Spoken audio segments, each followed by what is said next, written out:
Hello বন্ধুরা, তোমাদের সঙ্গে আমি অনেক কিছুই শেয়ার করি এই আমার পেজটিতে, কিন্তু আজকে আমি একটি অন্যরকম কিছু বলতে এসেছি।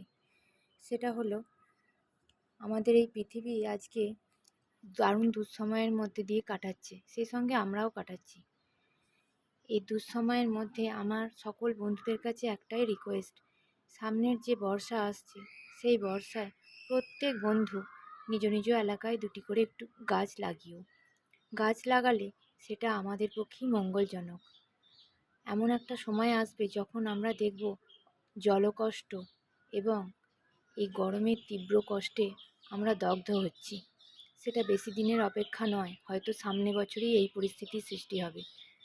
তাই আমার পেজ যারা দেখো তারা আমার সঙ্গে একটু সহমত হলে অবশ্যই কমেন্টের মারফত জানাবে এবং আমার রিকোয়েস্ট একটু রাখার চেষ্টা করবে।